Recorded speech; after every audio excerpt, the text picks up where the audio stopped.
This is your stimulus check update and stimulus package update for Saturday, May 9th.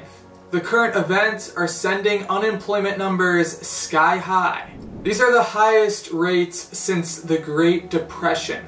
Bernie Sanders incoming. Let's give everyone $2,000 per month, including dependents. So basically $10,000 per month for a family of 5. I don't think the Republicans would go for that.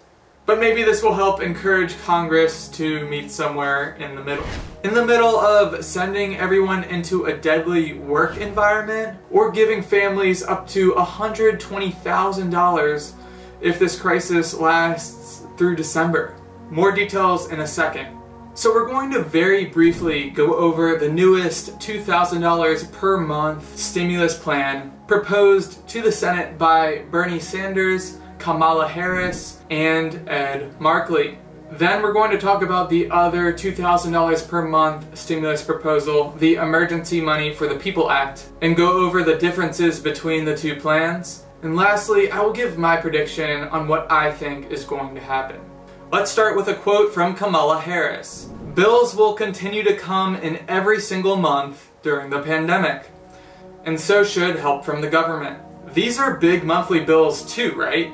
Mortgage, rent, amongst everything else.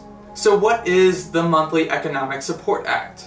It would provide $2,000 in monthly checks to Americans who make less than $120,000 per year, and an additional $2,000 per child up to 3 children max. Married couples who file jointly would receive $4,000. Basically, if you have a family of 5, here's $120,000 if the pandemic goes through the end of the year, which is a possibility.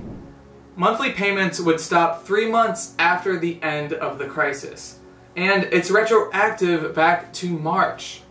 Now, I don't really think this is going to get passed as is. Some are calling this plan a publicity stunt for Bernie Sanders and Kamala Harris, which has some truth. We already had another $2,000 per month stimulus plan proposed. Here's another one with my name on it. Now, there are some differences between the two. The Emergency Money for the People Act offers $2,000 in monthly checks to every American aged 16 or older. They have to earn less than $130,000 per year. It gives dependents an additional $500 per month. Either way, they're very close, and the Republicans aren't going to go for either of them as proposed. I will say that I think this is a smart move because it will push the ceiling higher. That way, with negotiations, we can meet somewhere more in the middle. My prediction is that we will at least get one more direct stimulus payment. I'm thinking another $1,200. Could be more, could be less. Monthly checks are still a possibility too. It just depends how long these current events last. Stay stimulated by subscribing to my YouTube channel, and hit the like button if this video helped you out in any way. Thank you so much for watching. I can't wait to see you in the next one. Peace.